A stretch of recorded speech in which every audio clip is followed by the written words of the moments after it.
all the things he has missed since he's been off for a few weeks. We did some of the AFC storylines earlier. We'll get back to the college basketball shortly. Let's get to the NFC here, Swagoo. Let's start with the number one pick. Who do you believe is the right pick for the Bears at the top? It's Caleb Williams, and the Bears believe it's Caleb Williams based on the moves that they've made, the consistency, the ability to improv, and we know that this position has become a lot about playmaking when it gets in critical situations and critical games. And all they did was go to LA to Pro Day to confirm what they already believed about Caleb Williams. I think he's the first pick for the Chicago Bears. Y'all debate who the best one is. Caleb Williams going to be taken first by the Bears. I think that's right. Whether he's the best one or not, I agree with you. The next question would be this. The Eagles have done a bunch of tinkering. They were in the Super Bowl 2 years ago. Are they right now the biggest threat to San Francisco in the NFC? No, G. Surprisingly, I'm going with the Detroit Lions. I remember the first half of that game on the road that the Detroit Lions put together, and we all walked away from that game saying, yeah, credit the 49ers, credit Brock Purdy, but the Detroit Lions did everything they could to give the NFC Championship game away in that second half. I'm going to go with the Lions. Consistency, returning their guys, and playing at a very high level. Okay, and then one more. Let's talk about your old team, the Cowboys. I kept saying, well, once they do something, as soon as the Cowboys do something, we'll call Swagoo and we'll get him on to react to it. Well, we never had to call you, Swagoo, because the Cowboys haven't done anything since last we spoke. What is your reaction? Is this the last dance with Dak? What do we say about the Cowboys?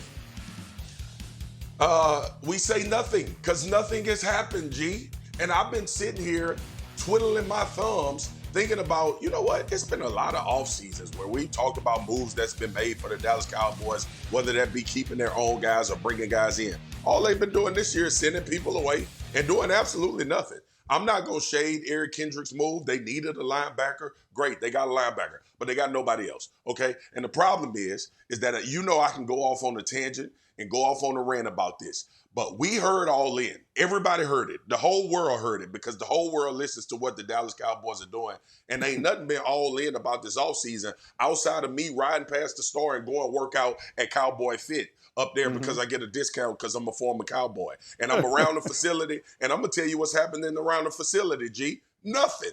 Nothing's happening up there. It ain't nothing but a bunch of people enjoying the store up there in Frisco. We eating at the restaurants. I'm going visit my store in J. Hillburn to get my suits made so I can get ready for next season. I'm working out at Cowboy Fit. They got a 50-yard line field. All the kids are playing. It's a wonderful facility. The Ford Center has been hosting high school athletes. They've been having camps. My son is training up there at the Sports Academy right next door to the store. And everybody around the facility of the Dallas Cowboys are doing something. But guess who ain't doing nothing? The Dallas Cowboys. I ain't seen no scouts. I ain't seen no GMs. I ain't seen no coaches. I haven't seen anything happen. I ain't seen a Brinks truck back up there for no free agent to sign. I ain't even seen Derrick Henry up there because Derrick Henry now is Baltimore. So nothing's going on. Guys, it's an off season. I don't know what we're going to do. There are no stories coming out outside of what they're going to do with Dak, and they probably going to extend Dak. I don't want to get into this, blow it all up. Quarterbacks ain't growing on trees. He's still a real good one. So, right, Tim, how about your perspective on all that? That's my rant. It's a good rant. Go, Tim. Yeah, I don't. Well, my perspective is I don't get a discount because that's the one NFC team I was never on that roster. So I would just say this: look, I think that when I look at this situation at Dallas, look. Dak won this a while ago. When Dak was making $800,000 a year and the Cowboys, were hesitant to pay him because I think they were trying to use the fact that he hadn't made much money, against him to sign an under-market deal. He played chicken with Jerry Jones and he won. And because of that, he can continue to play well, get to the end of contracts. And so now they're in a bad spot because of the leverage that Dak has. And rightfully so from Dak's perspective. And so because of that, there's just certain things they can't do. Can't get involved in the Derrick Henry game or the A.J. Dillon game. Can't do that. Can't improve in some areas that Marcus is talking about in terms of in free agency. And so with that, look, this is the situation they're in. In some ways, guys, it reminds me a little bit like the Saints. When the Saints continued to pay Drew Brees and kind of extend things out as he got older.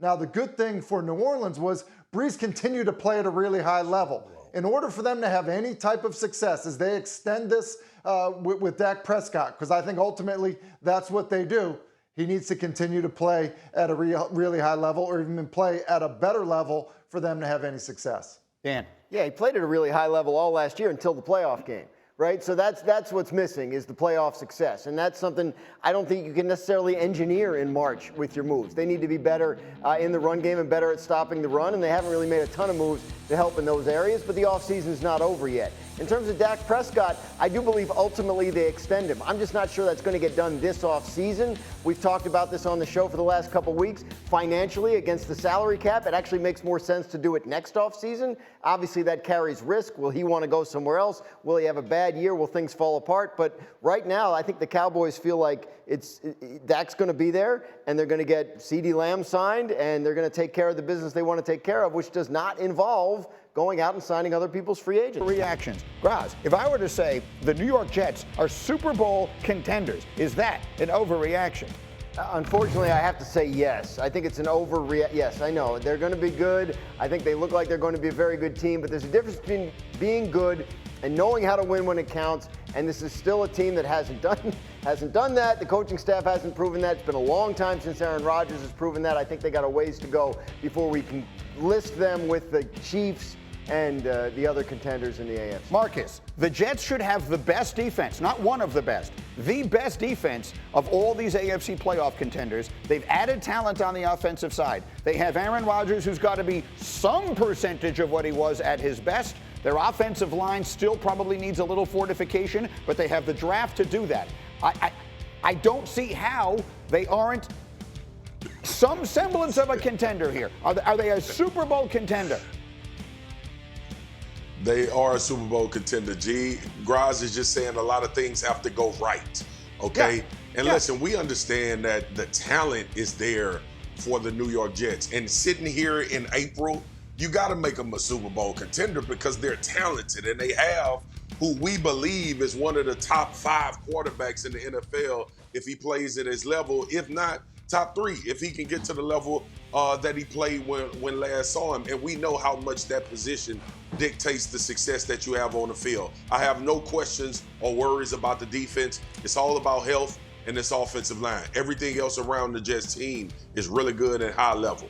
I wasn't even supposed to stay here, but Cindy, our director, I'm going to, and come to Hasselbeck. Hasselbeck, how well do you expect Rodgers to play? I mean, do you expect Rodgers to be how good? I think he'll play great. Look, he got injured early in the season. He was close to coming back had they been still alive in the playoffs. I think that, coming off of an Achilles injury isn't the same as it once was. Guys do it with much more success. And so I think in regards to that, Aaron Rodgers' skill set, the way the ball comes out of his hand still, and then just from the mental aspect of the game. We have to remember, prior to the injury, he's playing at an MVP level for years, consecutive years. So, look, I think Aaron will come back, and if he's healthy and moving around fine, I think he'll be the Aaron Rodgers that we were used to seeing. And Aaron Rodgers that we saw in Green Bay made everybody around him better. Like, that was the type of quarterback that he was. And so I think with that, if you get that at the Jets, yeah, I think they're absolutely a contending team. All right, I feel so much better now. I can start getting dressed again as we continue with the overreactions. All right, Graziano, the next one is the Ravens. If I said they are the biggest threat to the Chiefs, is that an overreaction? Yeah, because apparently the Jets are. I mean, the Ravens are, I think the Ravens are good, and they were obviously in the AFC Championship game, but I am concerned about the potential for the Ravens to take a slight step back. Not a major one. They're a strong organization. They'll always recover. But they've seen a lot more guys go out the door than come in. And that includes 3 significant members of their defensive coaching staff, including the coordinator, who's now the head coach of the Seahawks. The other 2 assistants they lost are now defensive coordinators elsewhere. I think they have some stuff to fix from this offseason before they're back in that AFC Championship game. So, Tim, who is the biggest threat to Kansas City in the AFC?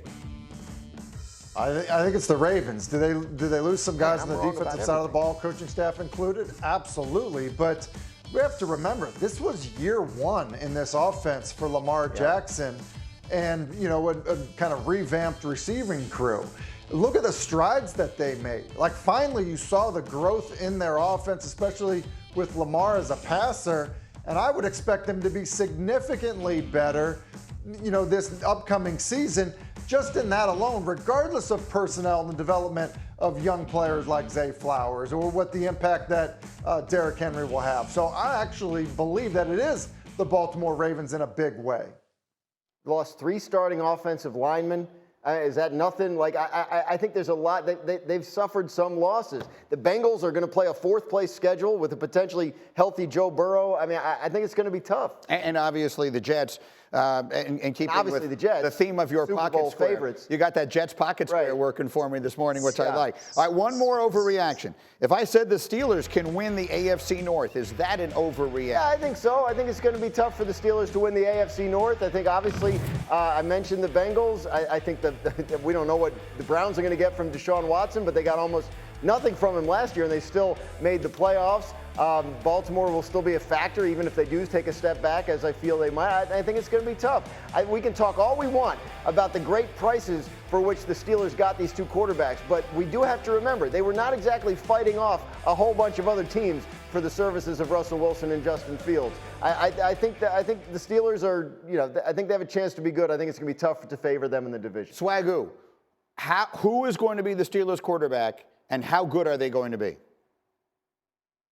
I think the quarterback is going to be Justin Fields. And I'm not saying that as an indictment on Russell Wilson. I think Russell Wilson is still a good starter in the NFL. I don't know how much you can win with him, but I think you have to get this Justin Fields going because this may be your future if you can see the type of play that you want to see out of him. Youth is served well in the NFL. We can't get around it. And I'm sure that they want to see him in this offense with Jaylen Warren and Najee Harris, a complementary run game. And we saw Arthur Smith revamp a quarterback when name slipping me came over from Miami. Say Ryan the name Tannehill. for me, guy. Yeah, Ryan Tannehill. So when you get to the point with Justin Fields and some of the glimmers of success that we saw with him in Chicago at times with his play, I believe the Pittsburgh Steelers is saying that's coaching. We can get him to a point where he can be high level. So I'm going to go with Justin Fields to be the starter in Chicago and have them having a high-powered offense, especially a run game. Yeah, look, I pick a hill to die on every year. This is my hill. Justin Fields is a better player than he has had the opportunity to demonstrate, and I continue to believe that. Everyone lately is telling me I'm wrong, and Lord knows I have been in the past, but I'm sticking with that one. We I'll go may down be, with the G, ship. but that's okay. Yeah. We may be wrong, but that's okay.